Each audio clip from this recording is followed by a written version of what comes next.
Welcome to Forbidden Planet TV, where it is my pleasure to be joined today by legendary Marvel writer, the creator of Deadpool, Fabian Nicieza. How are you, mate? I'm doing great. I love being called legendary. It's always the politest way to say you're old. Hey, there are many worse ways to describe somebody as getting up there in the paint card. So I think it's me and King Arthur legendary. We're neck and neck. We just keep fighting for that 1 and 2 spot. Thanks for joining us today, Fabian. How are you doing, mate?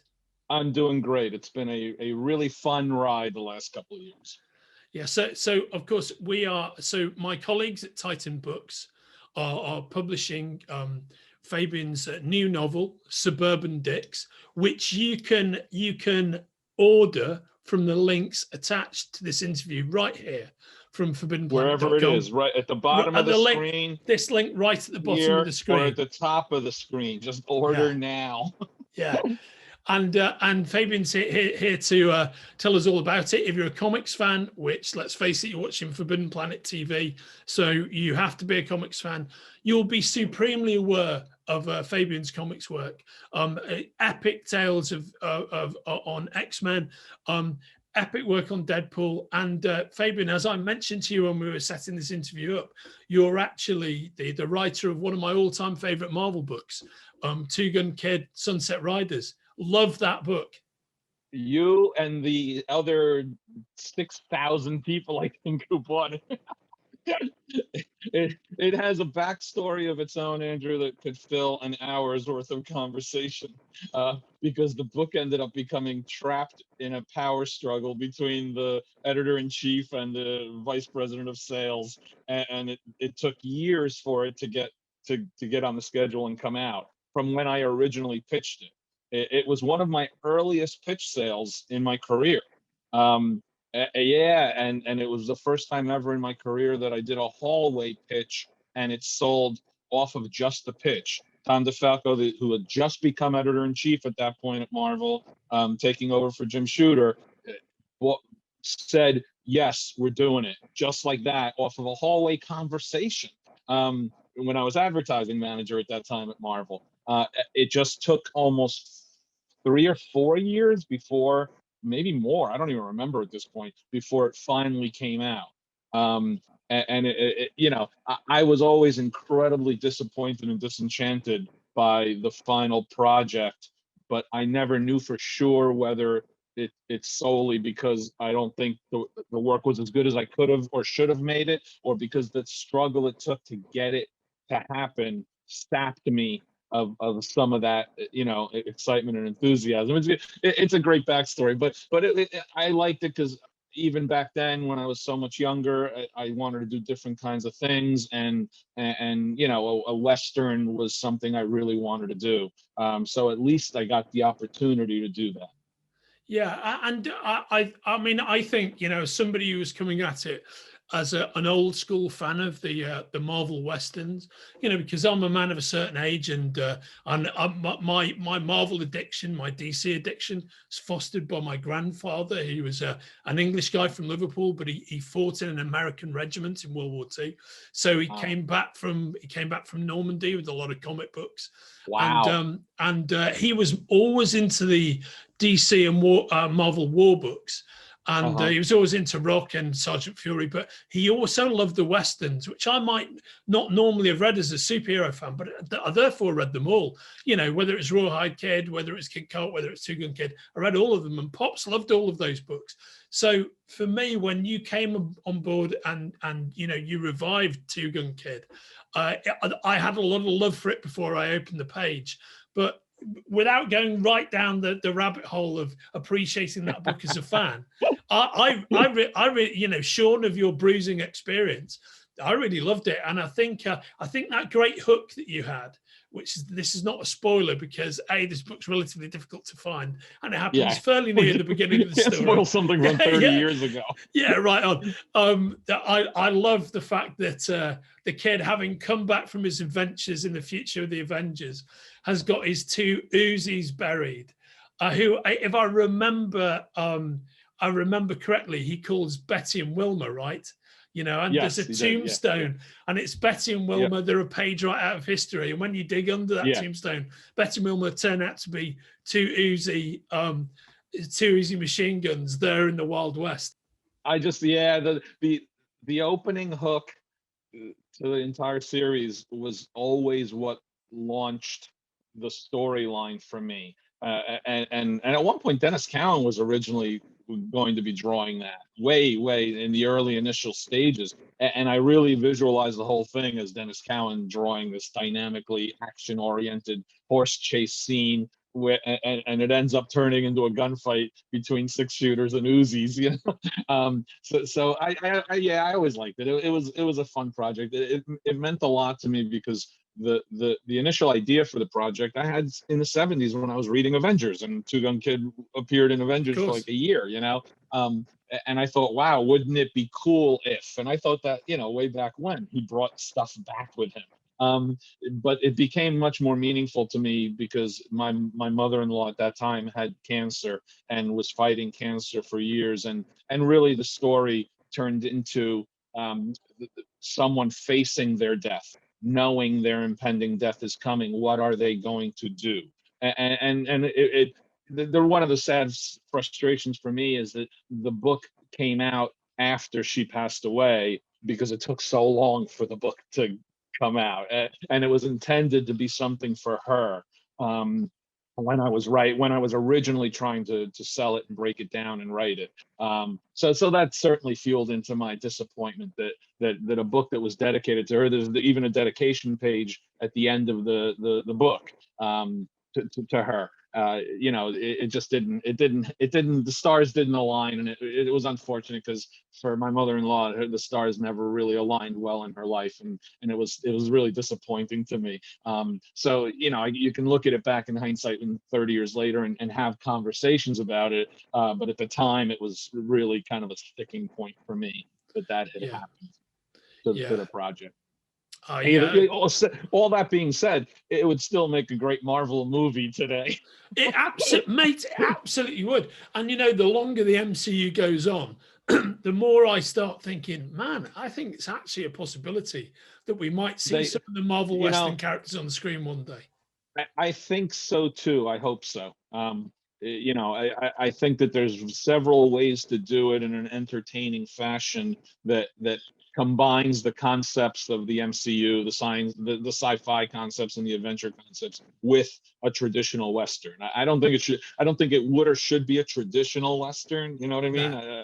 I think it should have a little bit of the extreme to it. But the way Marvel makes movies, it would be an entertaining romp. Let's put it that way. You know?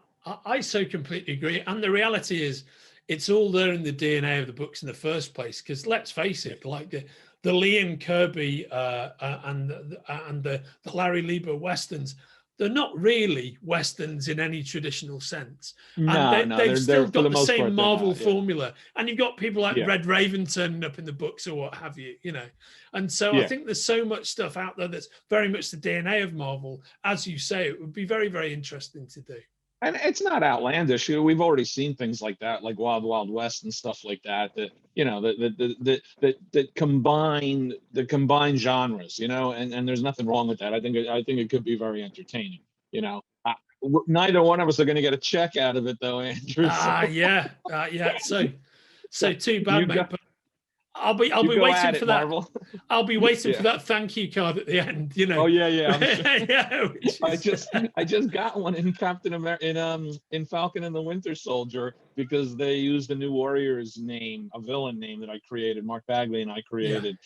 They used it completely out of context to the character. It was almost like a throwaway bit, but we got the thank you, and I thought, geez, how ironic that I get a thank you for that, but Kevin Maguire and I still never were able to get a thank you for Captain America: First Avenger, which took huge chunks of the miniseries that I did with him, and even to the point where the art director of the movie in interviews was saying we were patterning it on Maguire's blah blah blah, you know. And I'm like, oh, a thank you then would have been nice, since Kevin and I saw the movie together, watched the credits scroll and saw our names not on it. so we left this movie all disappointed, even though we really liked the movie. We were just so dejected when we left. that is a kind of bruising turn of events, because I'm a huge Captain America fan. Yeah.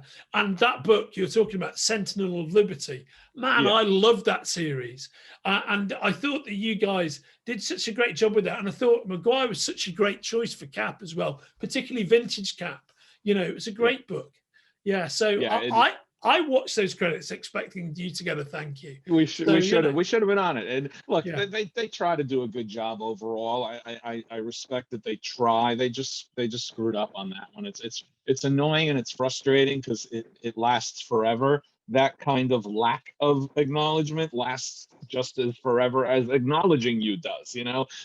So it's always going to annoy me, but it doesn't annoy me like in a way that makes me angry or anything like that. It just annoys me in a way that says, screw you. You know, Yeah, you throw us a freaking bone. You give us so little off of Yeah. the billions you make anyway. Just throw us a freaking bone. Yeah, mate, it's so true. So to segue nicely from your illustrious, but perhaps in this MCU era under-rewarded Marvel career, let's segue into something that you own, lock, stock, and two smoking barrels, which is your upcoming book, Suburban Dicks, published by Titan Books. What can you tell me about it, Fabian? Well, it's been a long time coming because I had the original idea for the book back in about '94. And I knew the beginning, middle, and end, and the characters and the title back then. It only took me 25-ish years to get the confidence to try to write it. And having found that confidence and completed it, it kind of became a roller coaster that doesn't happen that often, which is an agent agreeing to pick it up, multiple publishers in the North American market, multiple publishers bidding on it, wanting it, having the book go to auction, and ultimately it turned into a 2-book contract. So I'm working on finishing and doing edit rewrites and tweaks on the second manuscript now. So I always wanted to write prose. I just never thought I was good enough. Quite frankly, I just didn't like what I wrote. I never was satisfied with what I did. And maybe the time is exactly what, and experience is exactly what I needed to get it done. But the book is a murder mystery set squarely in the New Jersey suburbs, which is where I live. It's based on originally a desire for vengeance against a gun club that was on the other side of a pond behind the house I lived in. We bought a new construction house, and we were told there was a gun club on the other side, but don't worry about it, you won't hear a thing. And it wasn't until the house was 3/4 of the way constructed that we first heard them do outdoor shooting. So, our neighborhood tried to get them to stop shooting outdoors through the town council, through all of that, and we lost. We basically lost by 1 vote in the town council. So as a writer, if I was a mob boss, my reaction would be to hire an arsonist to burn the gun club down. But I'm a writer, so my reaction was I should come up with a story where I get vengeance on the gun club. And that was the story. What if these guys, because most of them are old townies, or for the most part, people who didn't even live in the town, they live out of the town. What if these guys did something years ago and it comes back to haunt them now? That was the original idea for the book. And it evolved and became quite a bit more than that. But the evolution is what turned it into what it is. It's a sarcastic suburban mystery, but it's about themes that we really understand. It's about white fear of change. It's about cultural demographics changing in the small towns that you live in. It's about accepting that or fighting that, both internally and externally. And then with my 2 main characters, it's about accepting and acknowledging who you are meant to be. In a world where you often fall into a rut, often out of no control of your own, you fall into a rut of being what you have to be in order to pay your bills and to have the mortgage and to have the lawn service, do the yard and all of that stuff. You may not necessarily give yourself the opportunity to be who you should be. I'm going to pause the mighty Fabian Nicieza right there. And Fabian actually had so many interesting things to say about Suburban Dicks that I'm splitting this interview into two halves. And the second half, where Fabian continues to elaborate about his awesome new novel coming out soon from Titan Books, which you can order from the links right here, will be running soon. We'll see you then. If you're enjoying watching Forbidden Planet TV and you're enjoying watching us talk to the world's most interesting and accomplished filmmakers, authors, artists, musicians, creators, subscribe right here. See you soon.